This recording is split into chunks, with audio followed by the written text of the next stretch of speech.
But anyways, so the plant,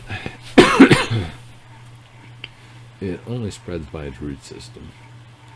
And with only spreading it by its root system, it makes it very easy to control if you can control the spread of the roots.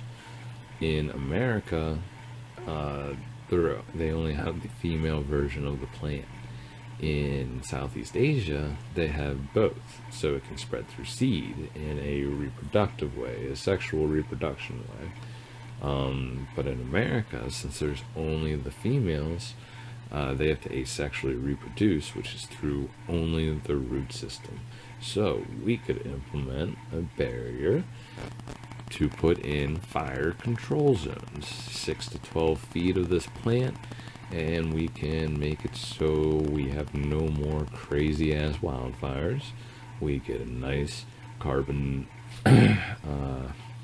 carbon imprint reducer. We got a nice food source for bees. By the way, this plant lasts much longer with its flowering period than most others, so bees get an increase in nutrition intake right before winter hits. Stuff is great, and it seems to have an extremely high nutritional content in pollen. Does wonderful for bees.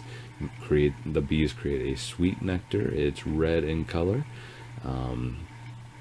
and overall this plant seems to be extremely beneficial.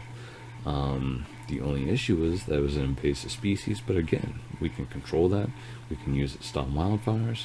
Heck, we can use it to sell as martial arts practice. We can, because it's a lot of fun knocking the stuff down, I gotta tell you.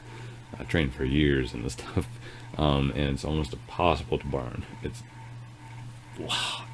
nearly impossible for it to be burned through, like, period.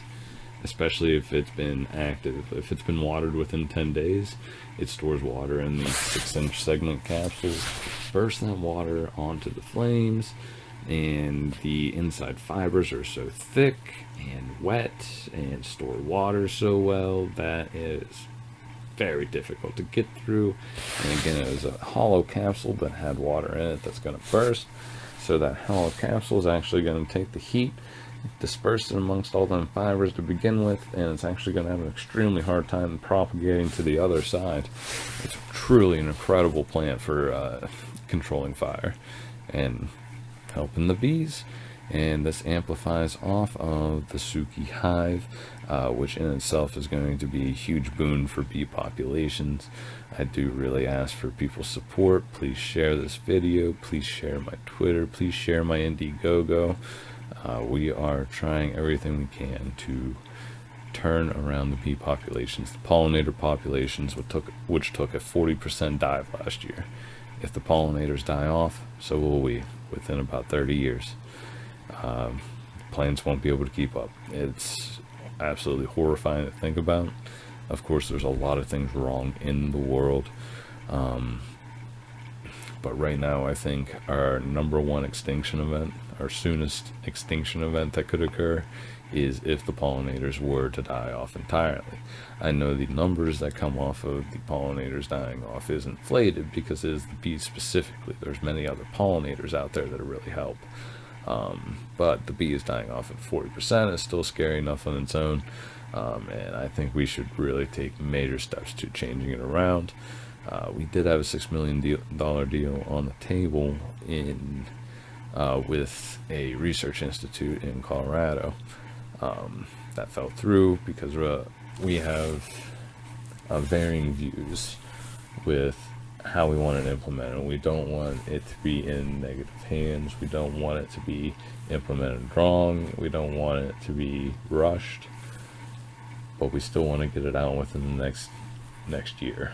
We want to get these hives going immediately. We want knotweed going within about a year and a half, hopefully, maybe sooner. And we can really start making a huge impact, stopping the wildfires and helping the bees. And further after that, we are trying to be as helpful as we can in any way for the positivity in the world. Stay positive, folks. It's what matters most. Thank you. Have a good day.